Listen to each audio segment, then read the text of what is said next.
I cannot agree with that. I cannot agree with that because if politics is one of the most important things in a person's life, wherever you live, right? The government and how they govern you as a society is one of the most important. How is that not fundamentally something that's taught in the educational system? If it's something that important, But But if it's that I important, we should seek disagree. it too. But how do you seek Two things something can be that right.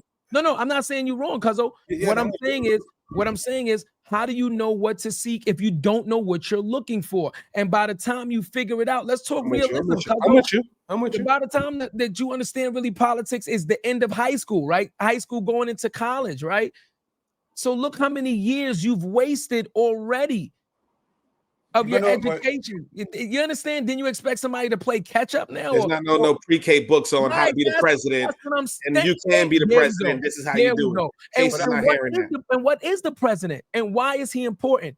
Right, stuff like that, Cuzzo. Basic stuff. Yeah. Thank you. I'll say this. Thank You you. look at this political landscape that we're in right now, which is unprecedented on a lot of different levels. There's a lot of things that are going on that shouldn't be going on. So how do you prepare yourself for that? Because like I said, none of this stuff or the things that are going on that shouldn't be happening, there is no rule book for that. They said our forefathers have set laws and guardrails in place to prevent certain things from happening.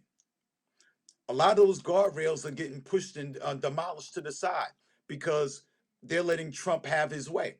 Now, did any of us see this coming? Our forefathers did. Is why the reasons they put these in place.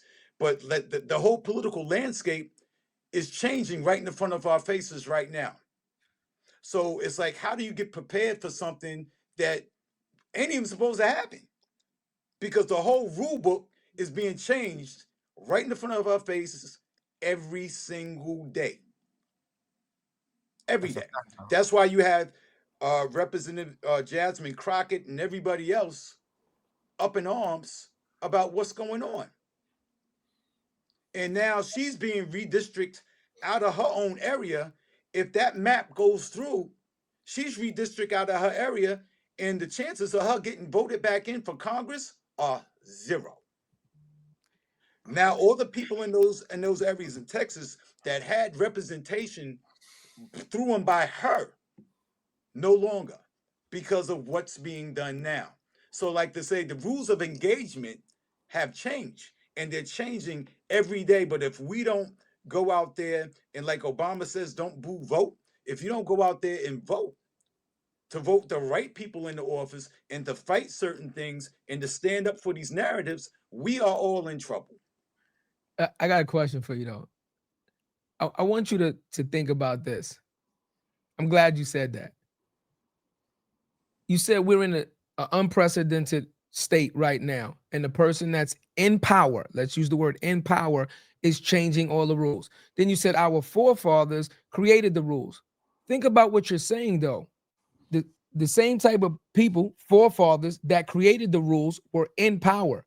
We weren't in power then. So the rules were created while we weren't in power. Now somebody else very similar who's in power is recreating the rules. What's the difference? It's the same exact message. The people in power do what they want to do, and the people that are not in power have to suffer the consequences of it. It's the same exact thing at a completely different time. What's different? Well, I'll say this: the guardrails were put up there in place to prevent certain things from happening. So, like, in case of a president like Trump ever came up, he should not be able to do the things that he's doing. We have the United States Supreme Court that's supposed to go and be in line with all of those things that are, the Supreme Court is being controlled by who? Trump. Everybody's scared of this man. So when it comes down to it, there are no guardrails. Guardrails are gone. So where's our protection? All the things that we've had that regard all the progress we made as a people is being rolled back. Voters' rights and everything else. Where are the guardrails? The guardrails are gone. So now what do? We still have to depend on our elected officials and the people that are there in office, like Jasmine Crockett and everybody else, to continue this fight. but they can't do it alone. So it's the community and the government as a whole, the other elected officials coming together and having their back to continue this fight, because this is going to be an ongoing fight. Because if you think that it's going to get any better from where we are now, you're kidding yourselves. It's not.